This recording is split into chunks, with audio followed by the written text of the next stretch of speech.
Conferencia sobre historia de desafíos matemáticos a cargo del profesor Antonio Pérez Sanz. Los adultos que estamos aquí prácticamente lo conocemos todos, ¿no?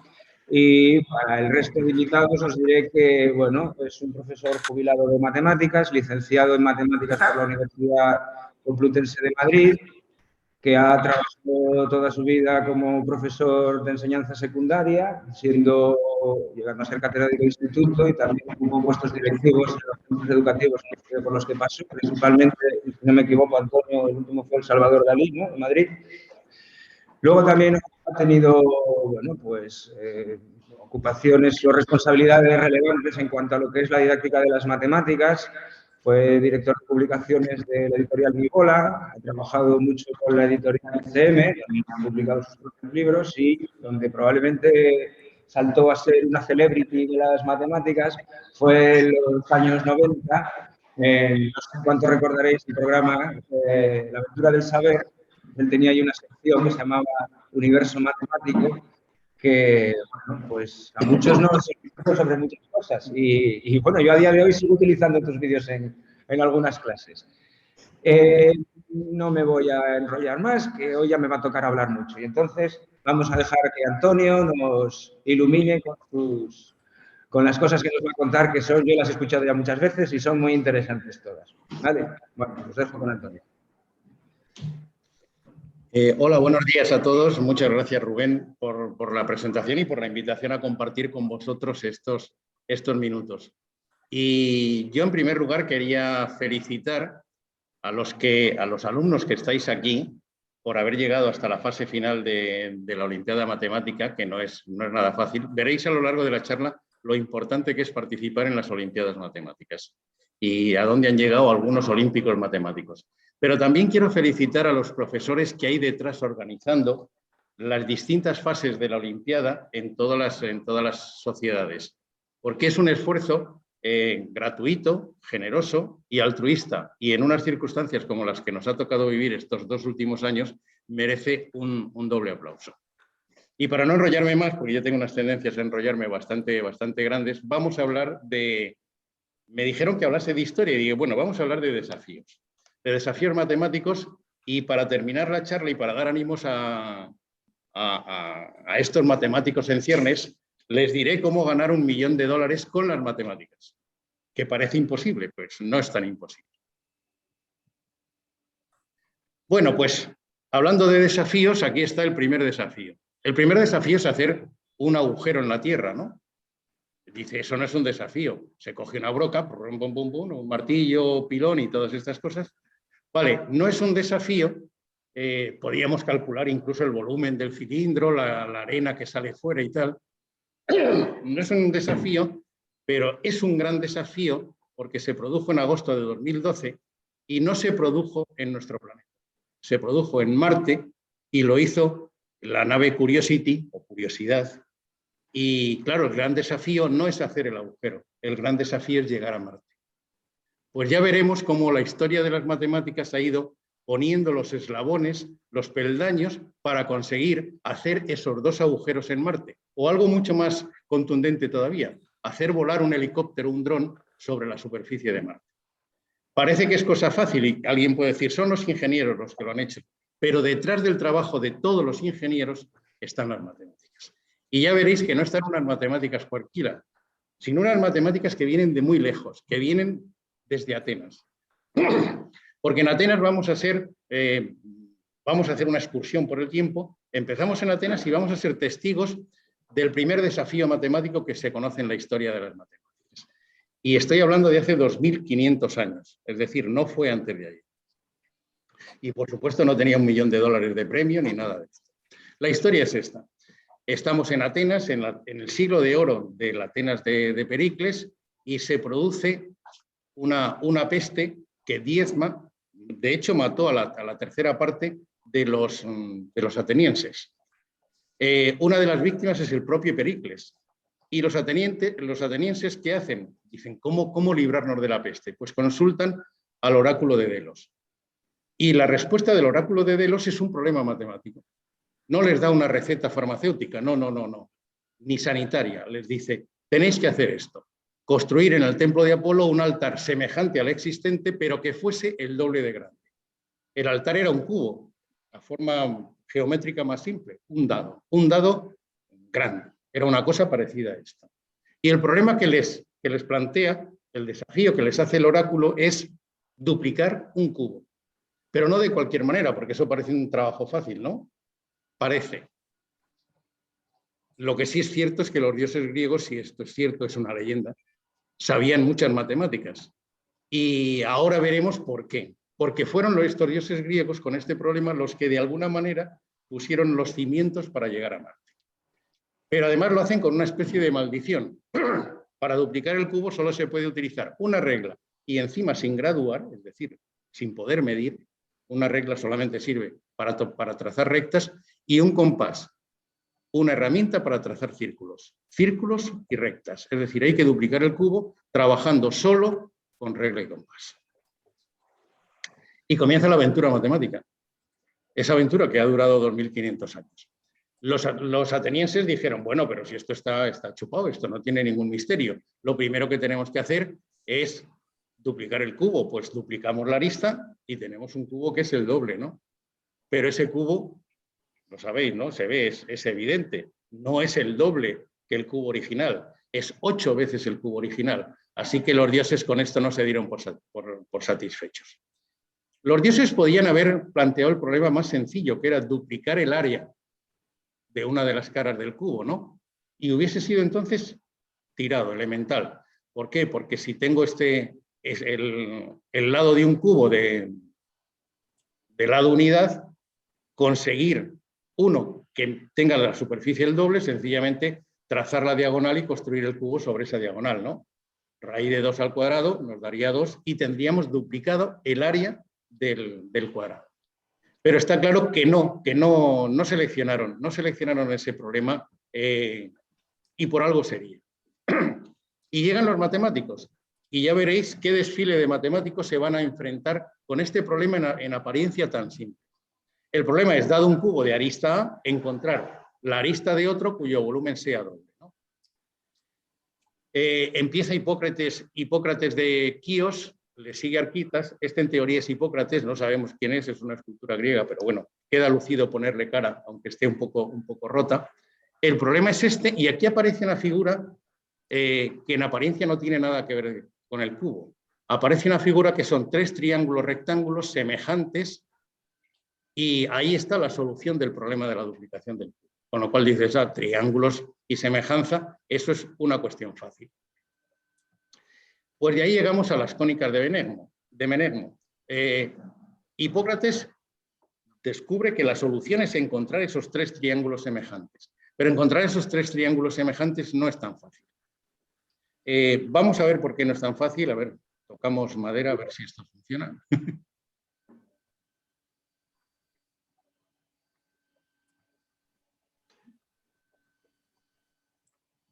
Yo que soy prevenido me he preparado 3 versiones, una en la red. Bueno, este es el problema que se plantea Hipócrates.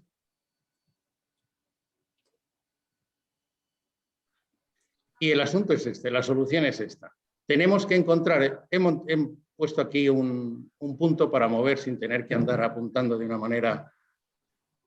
¿Veis? El objetivo es conseguir que estos 3 triángulos sean semejantes, es decir, que la razón entre A y este cateto, que el cateto pequeño de este triángulo, el cateto pequeño de este, sea igual que el pequeño de este y el pequeño de este, e igual que el pequeño de este y el otro lado que es 2A.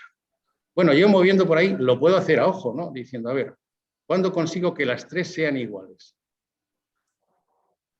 Lo he conseguido, ¿no? Las 3 razones son iguales, luego los 3 triángulos son semejantes y ya veremos cómo eso nos lleva directamente a que hemos conseguido duplicar el cubo. Pero claro, para conseguir, yo ese punto sé dónde lo he puesto, no está en cualquier sitio. Perdón, es que no lo estamos viendo, creo que tienes que compartir pantalla otra vez. Un momentito.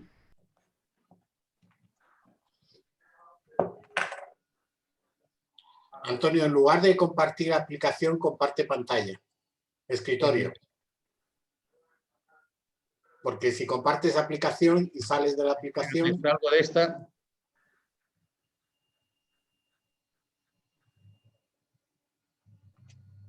¿Ahora lo veis? Ahora sí.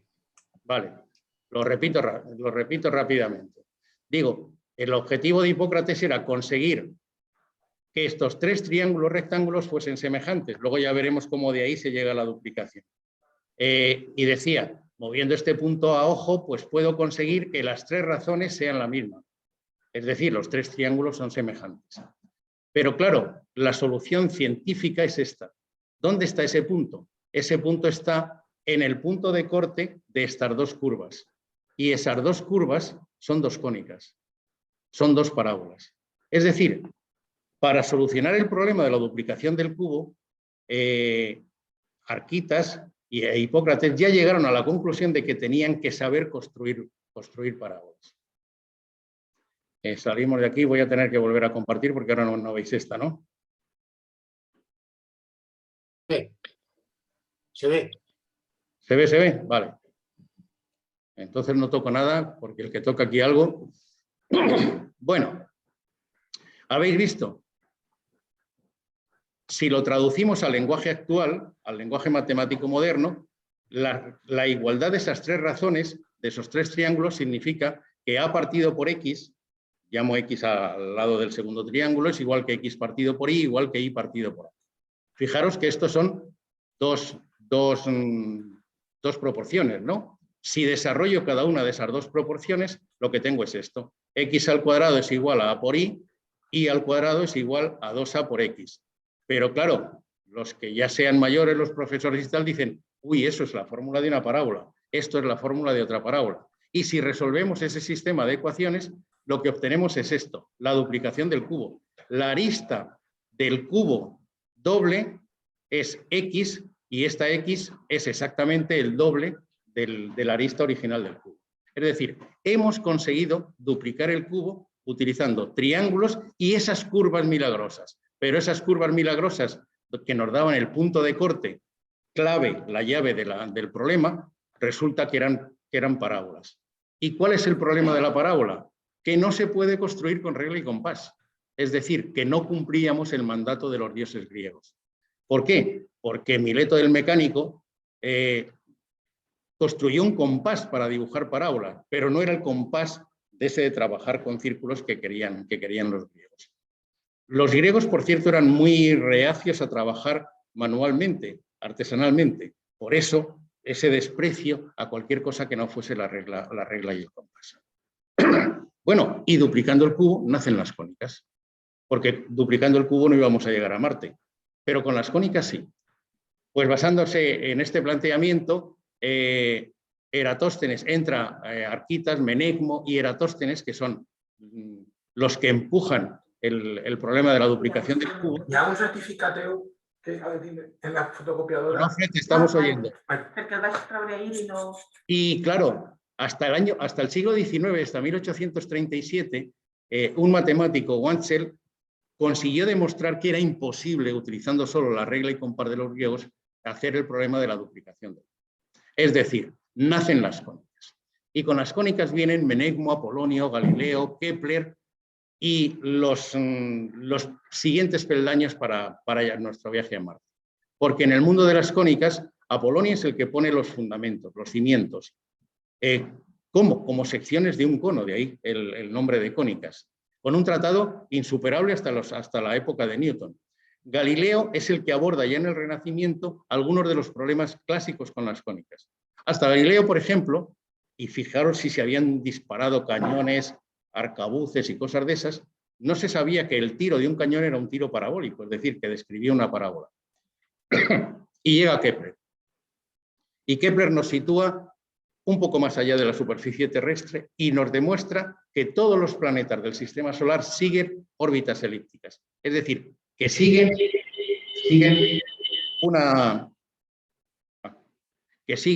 una de esas curvas de Apolonio que sirvieron para resolver el problema de la duplicación del cubo.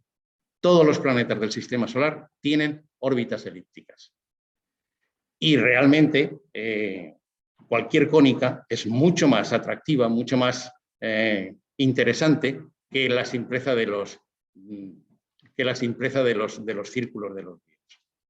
Y por si faltaba alguien, pues llegan Newton y Leibniz y nos dan las herramientas para descifrar no solamente el movimiento de los planetas, sino el movimiento de todos los cuerpos del sistema solar. Newton y Leibniz estaban con problemas de funciones, de fluyentes, fluxiones, el problema de la tangente, problemas de máximos y mínimos, calcular el área bajo una curva, y gracias a esto dieron origen al cálculo diferencial y al cálculo integral que dentro de unos años os torturará o os abrirá los ojos para hacer cosas de lo más interesante. Y Newton, por su parte, descubre la ley de gravitación universal, la que rige el funcionamiento de todos los astros del sistema solar. Una ley simple, pero es una ley que nos llevó a Marte. Gracias a esta ley, bueno, los chinos y los americanos han llegado a Marte. Newton escribe una obra, la obra emblemática de la historia de las matemáticas y de la ciencia, que es el Principia Mathematica, que es la explicación matemática definitiva del mundo.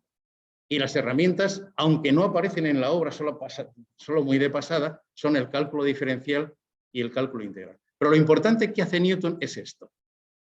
Dice que la naturaleza posee unas leyes matemáticas y el ser humano puede encontrarlas. Y no solamente eso, dice, el mundo es un engranaje, es como un reloj. Funciona como un mecanismo de relojería.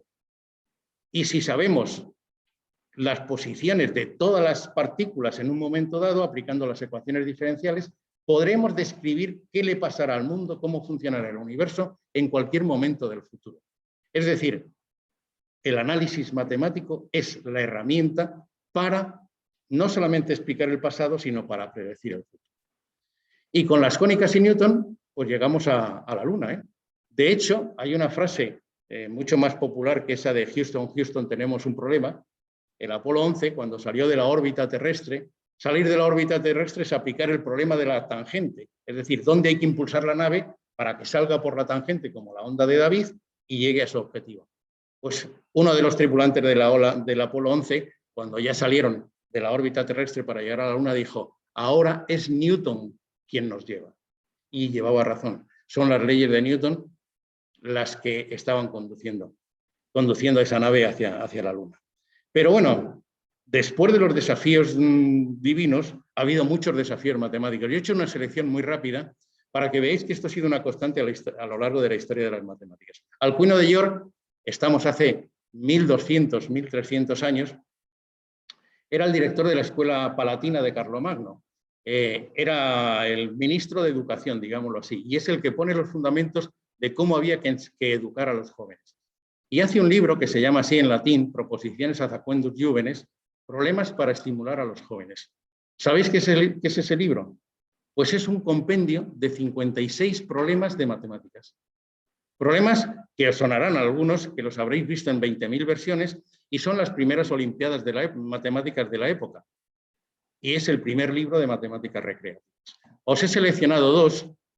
Uno que está ya en ese libro, que es el problema 42, que seguramente que nos suena de otras historias de Gauss, pero en otra versión. Dice, en una escalera de 100 escalones, una paloma se posó en el primero, 2 en el segundo, 3 en el tercero, y así hasta el centésimo. ¿Cuántas palomas había? Es el problema de la suma de los 100 primeros números naturales que hizo famoso al jovencito Gauss, ¿no? Lo podéis ir pensando mientras... No se trata de hacerlo ahora, que ya luego tendréis todo el día para hacer problemas y no hay que... Es un calentamiento. O este otro que es un problema muy interesante y que tiene 20.000 versiones de camellos y de cosas de esas. Que dice, cierto jefe de familia ordenó que se llevaran 90 sacas de grano de una de sus casas a otra que estaba a 30 leguas. Dado que esta carga de grano puede ser transportada por un camello en 3 viajes, es decir, cada viaje carga 30 kilos, como 30 sacas como mucho, y que el camello come una saca por legua, porque los camellos tienen el vicio de comer, no es como los coches, que solo hay que echarle gasolina. La pregunta es, ¿cuántas sacas sobraron al final? ¿Sobró alguna? ¿Veis que es un problema? Son problemas para estimular la mente, son problemas para empezar a coger amor a las matemáticas. Parecen problemas de aficionados, pero la tradición matemática sigue, damos un salto de casi 1000 años y del 700 nos vamos a 1600, a principios de 1700, y aparecen dos historias de dos duelos entre hermanos. De una de las familias, la familia más popular de las matemáticas es la familia de los Bernoulli, que no son solamente dos hermanos, son dos hermanos, hijos, sobrinos, 4 generaciones de matemáticos trabajando en la vanguardia de los resultados matemáticos. Y nacen las primeras Olimpiadas, los primeros retos públicos. Son los retos de los hermanos Bernoulli y el primero es este. Aparecen publicados en una revista que dirigía Leibniz y que se expandía, se repartía, eran pocos números, por toda Europa. Y el primer problema es el de la catenaria. Una catenaria es la forma que tiene una cuerda cuando se sujetan por dos extremos, una cuerda de peso uniforme o una cadena, porque ahí viene el nombre de catenaria, tiene una forma que es esta curva, ¿no? Bien, pues lo que hace Jacob Bernoulli es lanzar a todos los matemáticos más famosos y más potentes de la época el reto de decir que descubran cuál es la fórmula, cuál es la ecuación de la catenaria. Galileo ya había trabajado el problema y había dicho que era una parábola. Y si uno las mira cerca del vértice y muy próximas, parece una parábola, pero no es una parábola. Las respuestas, ¿quiénes las dieron? Pues las medallas de oro de la matemática del siglo XVII y XVIII. Huygens, Leibniz y Johann Bernoulli. Johann es el hermano pequeño del que había lanzado el problema. Y la solución, esto ya son palabras mayores, es una ecuación integral o una ecuación diferencial. Es decir, no es nada fácil llegar a este resultado. En lenguaje actual, fijaros, es una cosa que se llama coseno hiperbólico y que curiosamente es una tecla que está incorporada en las calculadoras científicas. Fijaros si era importante ese problema que parecía una tontería, encontrar la ecuación de una catenaria, ¿no? Está incluida por ahí como inversa de la función coseno. Johann, 6 años después, lanza un plazo, lanza otro reto, la devolución del partido. Y además avisa, una maldición para los matemáticos, el premio no será ni de oro ni de plata. Los matemáticos se conforman con el aplauso y dicen que el oro y la plata solo atraen almas ruines y que no, que él lo que quiere es la gloria. Y entonces dice, de esta forma coronaremos con honra y excelencia, pública y privadamente, oralmente y por escrito, la perspicacia de nuestro gran Apolo. ¿Veis cómo lo relaciona con lo del cubo, ¿no? ¿Cuál era el problema? El problema os sonará porque lo habéis visto en las pistas estas de snowboard, de lo de las tablas y tal, ¿no? Esas pistas tienen una curva, tienen una sección. ¿Qué sección es esa? Pues es la braquistócrona, que es la curva que dice que dados dos puntos A y B, cualquier punto de por aquí, es la curva que al unirlos y dejar caer una bola, una masa por ellos, el cuerpo tarda el menor tiempo posible. Braquis es corto y crona es tiempo, ¿no? Pues vamos a ver si... No.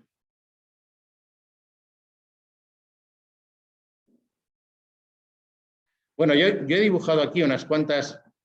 ¿Cuál es la sección por la que una bola caería más rápidamente? Pues he puesto una recta, una parábola, una circunferencia, una hipérbola y una en rojo, que es otra cosa. Pues vamos a dejar caer una bola por cada una de ellas y veis quién ha ganado, ¿no? Gana la roja, ¿no? Gana la que sigue esa curva. Esa curva, la braquistócrona, la que tarda menos tiempo en llegar, me parece que los de fuera no la han visto.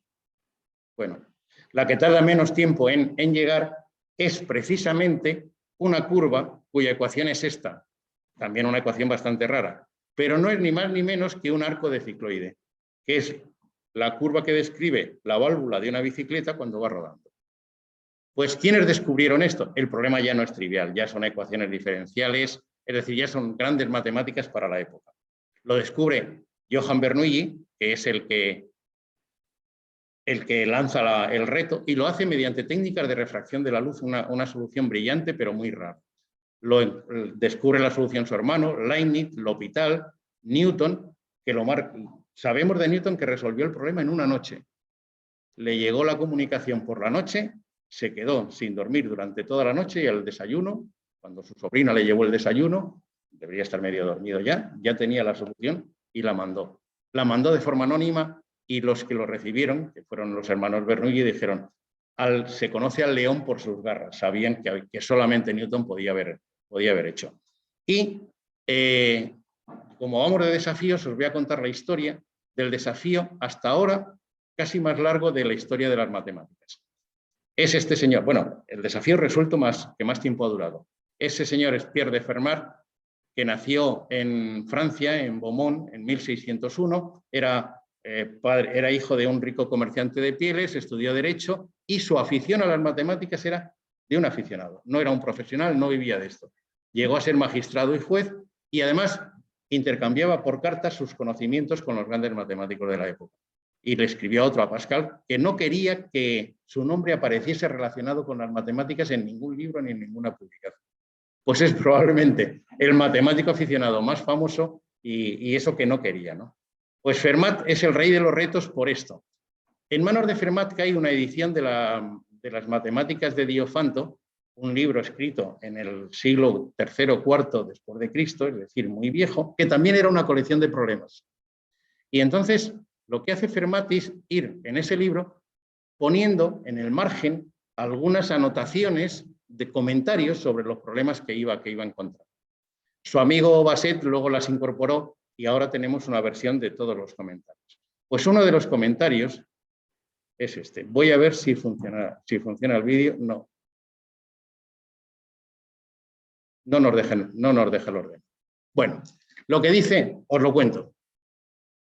Lo que dice Fermat es esto. Ternas pitagóricas hay muchas, ¿no? 3 al cuadrado más 4 al cuadrado son 5 al cuadrado, ¿no? Teorema de Pitágoras. Hay una ingente colección de números enteros, de ternas de números enteros que cumplen el teorema de Pitágoras. ¿Estáis de acuerdo conmigo, no? Y se empieza a preguntar, ¿ocurrirá lo mismo con los cubos? Es decir, ¿habrá ternas de números que al elevarlos al cubo, la suma de 2 de ellos nos dé el otro cubo? Y Fermat dice que no. Y lo dice de una manera muy fina, que es lo que supone el reto, lo que supone un desafío matemático. Dice, es imposible que la suma de 2 cubos de números enteros nos dé un cubo de números enteros. Dice, he encontrado una demostración maravillosa para esto, pero no me cabe en el margen del libro. Y eso que el libro tenía unos márgenes increíbles, ¿no? Bueno, ese simple comentario de no me cabe y tengo la demostración nos llevó a plantear el famoso último teorema de Fermat, que dice esto. Para cualquier número n que sea mayor de 2, es decir, 3, no solamente el cubo, sino potencias cuartas, potencias quintas, potencias sextas, x elevado a n más y elevado a n igual a z elevado a n, no tienen soluciones para cualquier número n mayor que 2. No tienen soluciones enteras. Pues ahí estaba el reto. Un problema sencillo, fácil de entender y difícil de resolver, claro. Pues matemáticos de todas las épocas. Fijaros, Fermat vivió en 1600, en el siglo XVII. Murió a mitad del siglo XVII, en 1650 y tantos. Desde entonces, 1600 hasta 1994, ese reto ha estado por demostrar. Y han intervenido los matemáticos más potentes de todas las épocas. Euler, Gauss no. Gauss es el único que se libró de ese rollo y dijo que a él no le interesaban esas simplezas. Pues bien, hay que esperar hasta el 1994 en que un matemático, Andrew Wiles, presentó dos manuscritos de 130 páginas en total que contenían la demostración del último teorema de Fermat. Claro, bueno, tiene una historia un poco triste este resultado. ¿Por qué? Porque el año anterior, en el verano, dio 2 conferencias en la Universidad de Cambridge, donde, en teoría, al final de la segunda conferencia, se deducía que había demostrado el teorema. La única faena es que alguien le descubrió que había un fallo, un ligero fallo que invalidaba todo lo que había hecho durante 10 años que había estado encerrado para demostrarlo. Así que tuvo que replegar, se volvió a encerrar sin hablar con nadie, estaba en una universidad americana que les dejaban pensar sin que les presionasen, teniendo que dar clase y cosas de esas y publicar. Y después de un año consiguió una demostración que, ya digo, 130 páginas, difícil que Fermat tuviese una demostración y que no le cupiese por poco ahí en el margen, ¿no? Así que el bueno de Fermat se equivocó un tanto, ¿no? Iban unos vídeos, pero como no se oyen encima el ordenador, y ya vamos terminando, porque el subtítulo de esta charla es ¿Cómo ganar $1 millón, ¿verdad? Pues aquí vienen las claves. Este señor, que ahí aparece arriba, lanzó lo que se han llamado los retos del milenio del año 2000, o sea que es de hace 20 años. Se llama Landon Clay y era un antiguo estudiante de matemáticas de la Universidad de Harvard, pero su padre era millonario y le dijo que se incorporase a las empresas, a la gestión de las empresas y cosas de esas. Era como Trump, pero en inteligente. Pero el hombre siguió enamorado de las matemáticas y tan enamorado estaba que siguió acumulando millones y ganando cada vez más dinero, y en el año 2000, que fue el año mundial de las matemáticas, se le ocurrió esta iniciativa: regalar $7 millones a los matemáticos. Lo firmó en París, llamó a los matemáticos a un grupo de matemáticos muy selecto, la vanguardia de las matemáticas en esa época, y les dijo que buscasen 7 problemas, 7, que no estuviesen resueltos, que fuesen interesantes y que hubiese matemáticos trabajando en ellos, ¿no? Ahí está la lista de los 7 problemas y hay uno que se llama conjetura de Poincaré, que es el único de los 7 que lanzaron en el año 2000, el único que se ha resuelto. Y es el último desafío resuelto gracias a un matemático ruso que también tiene una historia entrañable y muy simpática. A mí me cae muy bien y en mi página tenéis un artículo extenso sobre la vida de este hombre. En Madrid hubo en el 2006 un congreso de matemáticos. Cada 4 años se hace el congreso, el ICMI, el Congreso Mundial de Matemáticos, donde se reúnen 3.000, 4.000 lumbreras matemáticas de todo el mundo. Y además gente de vanguardia, es decir, no dejan entrar a cualquiera, ¿no? Pues en ese congreso, Perelman iba a recibir una medalla, la medalla Fiel, que es como el Nobel de las matemáticas, por haber demostrado la conjetura de Perelman. Y fijaros si sería popular este hecho, que eso es una revista pronto, una revista de cotilleo y de modas y cosas de esas que había en la época, que aparecían Beckham, Penélope Cruz y todas esas cosas, pues en esa misma revista aparecía este señor. Este señor es Perelman, que es el que demostró, el que hizo teorema la conjetura de Poincaré. ¿Qué decía esta conjetura? Ese era Poincaré, y la conjetura dice, es un poco complicado, pero lo traduzco enseguida con 2 imágenes. En un espacio de dimensión 4, es decir, no en este, sino en uno de dimensión, una más que nosotros, toda variedad cerrada y simplemente conexa, toda bola cerrada, para que lo veáis, ¿no? Toda bola, toda esfera, no, hiperesfera, es homeomorfa, es decir, es equivalente a la esfera de dimensión 3. O dicho de otra manera, una esfera de dimensión 3 es la única superficie cerrada que no tiene ningún agujero. Para verlo más claro, imaginaros que estamos esos son esferas o objetos en dimensión 3 en nuestro espacio, pero como son superficies tienen dimensión 2. Podemos decir que todas son equivalentes. ¿Por qué? Porque no tienen agujeros. Cualquier goma que pongamos, cualquier cuerda que pongamos atándola, se puede separar. Veis que estas dos no son equivalentes, ¿no? ¿Por qué? Yo cualquier goma que pueda ir la puedo sacar, pero aquí hay una posición en que una goma o una cuerda no la podría sacar, ¿no? No son equivalentes. Pues bueno, de eso va el teorema, de eso va la conjetura. Aquí tenéis una imagen que lo muestra de una manera más clara. Pues curiosamente, ese teorema pasó igual que con lo de Fermat. Se intentó demostrar para dimensión 3, 4, 5, etcétera. Pues aquí se había demostrado para dimensión 4, para dimensión 5, para dimensión 3, para dimensión 6, pero curiosamente no se había conseguido demostrar para dimensión 4.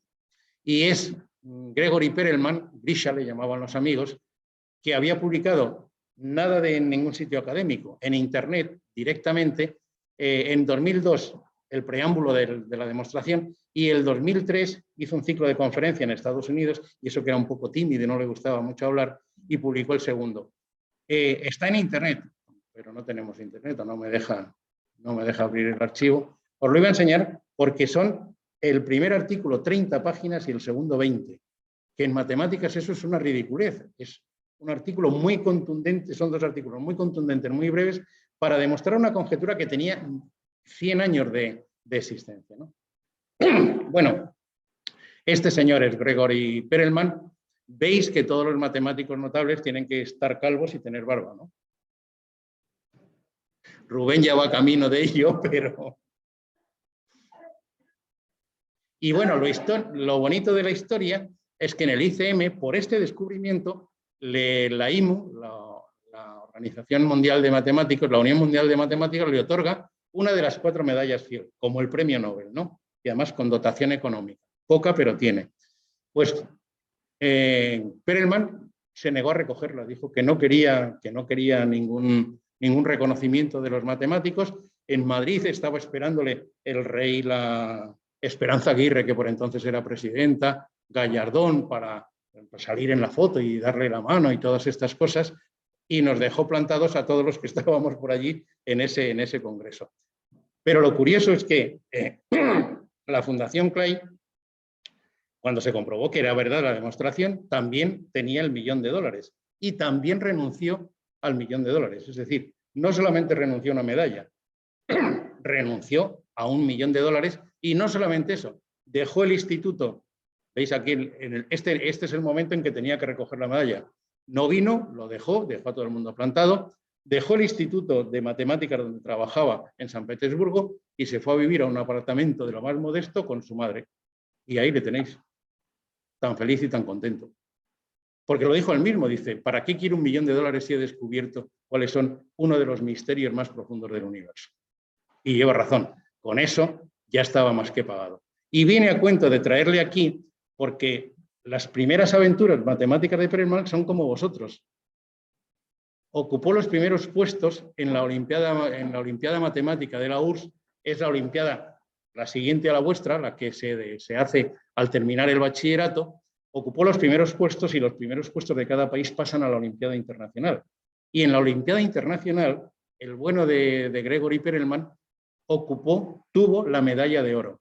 En las Olimpiadas Internacionales se ponen 7 problemas y el que más resuelve, se puntúan a 6 puntos cada uno, pues hizo los 7. Solamente hubo otros 2 matemáticos que hicieron los 7, ¿no? Para que veáis que participar en las Olimpiadas es la antesala, la puerta, para llegar a convertirse en un matemático famoso. Pero alguien puede decir, bueno, pues si Perelman ya descubrió eso, pues adiós, nos hemos quedado sin millones. Recordad que quedan 6 problemas del Instituto Clay, pero quedan algunos problemas que son también muy antiguos, 1742. Este, por ejemplo, todo número par mayor que 2, es decir, 4, 6, 8, etcétera, es suma de 2 números primos. ¿Estáis de acuerdo? 8, ¿es suma de 2 números primos? Sí, ¿no? 5 y 3. 24, ¿es suma de 2 números primos? 19 y 5, ¿no? Pues lo que dice Goldbach es que cualquier número par que busquemos siempre se puede descomponer como suma de 2 números primos. Y le mandó una carta a Euler, que era el matemático más potente de la época, pensando que Euler lo iba a resolver en un pispás. Pues sigue sin resolver. Es decir, no sabemos si eso es cierto o no es cierto. Hay una conjetura que es débil, más sencilla, que dice todo número impar mayor que 5 se puede escribir como suma de 3 números primos. Aquí tenéis unos ejemplos, ¿no? Bueno, esta parece que sí está demostrada y lo demostró un matemático iberoamericano que está trabajando en la Universidad de París y ya se da por bueno que la demostración es buena. Pues veis que todavía siguen cosas por resolver, es decir, que tenéis muchos retos por delante y que seguramente, ojalá, alguno de vosotros, de los participantes de esta Olimpiada, dentro de unos cuantos años, 20 o 20 y pocos, pues traiga a nuestro país una medalla Fields, una medalla de esas que Gregory Perelman rechazó por ser un matemático de menos de 40 años que ha hecho una aportación notable al universo de las matemáticas. Y os quería recordar una cosa, a vosotros que os queda mucho recorrido matemático, las matemáticas no son un lenguaje, o al menos no son solo un lenguaje, son una aventura. Y lo que hay que hacer es calzarse unas buenas botas y lanzarse a esa aventura. Y no olvidéis nunca esto. Las matemáticas se aprenden con la cabeza, algunos os habrán llamado empollón porque os gustan las matemáticas y estas cosas. Se aprenden con la cabeza, pero se disfrutan con el corazón. Pues muy bien.